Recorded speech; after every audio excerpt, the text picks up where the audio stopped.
প্রিয় দেশবাসী, আসসালামু আলাইকুম। আপনারা বুঝতে পারছেন কত রিস্ক নিয়ে আজকে কোথায় যাচ্ছি। যে পদ্মা নদী পার হয়ে আজকে যাব সেই বাদাম খেতে। আর বাদাম ক্ষেতের ভিডিওই কিন্তু আপনাদের মাঝে আমি নিয়ে আসছি। তো আশা করি ভিডিওটা স্কিপ না করে শুরু থেকে শেষ পর্যন্ত দেখলে আজকে অনেক কিছুই দেখতে পারবেন যে কিভাবে কৃষক কষ্ট করে মেঘ বৃষ্টি তুফান আর কত ভয়ঙ্কর জঙ্গল দিয়ে যেতে হয়। এই দেখেন পদ্মা নদী পার হচ্ছি আমরা, কত ঢেউ দেখেন দর্শক, আমরা দৃশ্যগুলি দেখছি আর যাচ্ছি। আর পদ্মা নদীতে কিন্তু বর্তমানে প্রচণ্ড ঢেউ রয়েছে। আপনারা জানেন যে অনেকেই সর্বনাশা পদ্মা নদী, অনেকের বাড়ি ঘর কিন্তু পদ্মা নদীতে বিলীন হয়ে গিয়েছে। তো সে পদ্মা নদীর ওপর দিয়ে আজকে যাচ্ছি বাদাম খেতে। যে দেখেন মাঝি পাল তুলে দে, খেলা করিস না, সেই বাদামের পালও আপনাদের দেখাইলাম। এই যে দেখেন বল গেটে কিন্তু এখন ব্যবহার করে, আগে ডেঙ্গি নৌকা কোষানোর নৌকায় ব্যবহার করতো, বাতাসের গতিতে গেত। আর এই যে দেখেন সামনে এই যে কত রিক্স আমাদের মধ্যে দেখে দর্শক।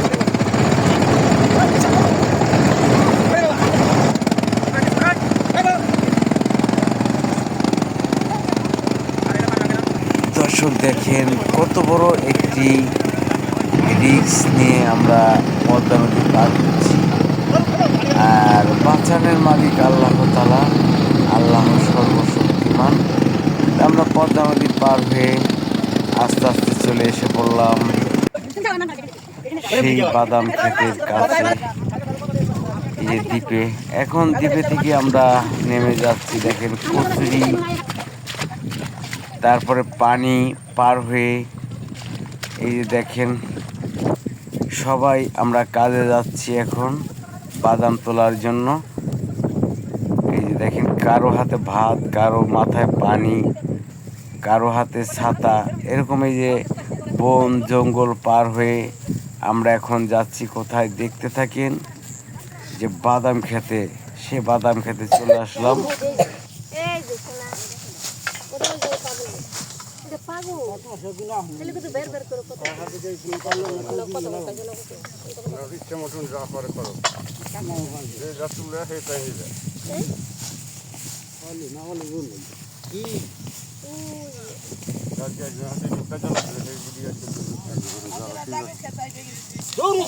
বাদাম ধরছে, এরম যদি ধরে একটা গাছে বাদাম একটু উঁচা করেন তো মাতবর দিয়ে বাদাম দিয়ে কিরম দেখা যায়। একটা গাছের বাদাম, এরম বাদাম যদি ধরে, হাই হাই রে। ও তেলাপুয়া মাছ কইলেন, কুইসা মাছ।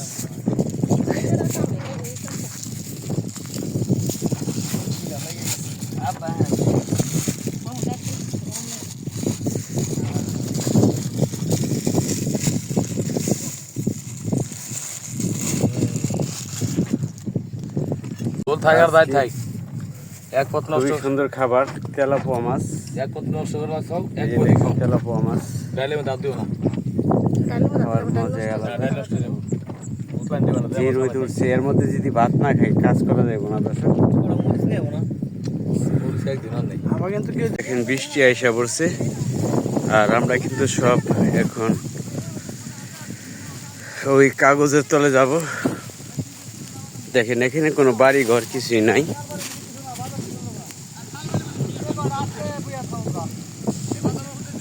হ্যাঁ দিয়ে এনে বহ, এনে দেব, এই যে নেটের উপরে বহ।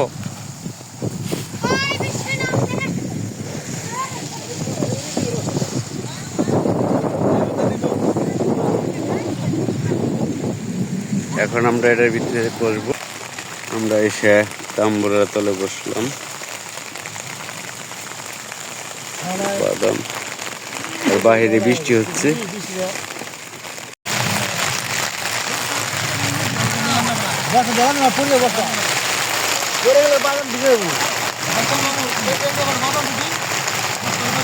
হয় নাই ভাই, হয় নাই, পারবেন ওষা করবার? তাহেন আকাশের পরিস্থিতি বহুতই ভয়াবহ। তো বৃষ্টি গেলে এতক্ষণ আমরা এখন বাসায় যাচ্ছি, নৌকায় যাব এখন। নৌকায় থেকে আল্লাহ তাআলা যেন ভালোভাবে নেয়, সবাই দোয়া করবেন। বাসার দিকে রওনা দিছি। ওই যে দেখেন সবাই একদম, এই দেখেন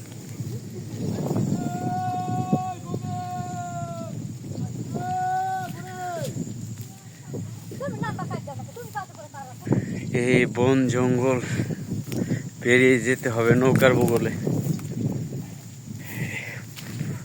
তারপর পদ্মা নদী পাড়ি দিয়ে তারপরে মৈনট ঘাট গেলে আল্লাহ তাআলা যদি নেয় তাহলে বাড়ি যেয়ে পৌঁছতে পারবো। দোয়া করবেন।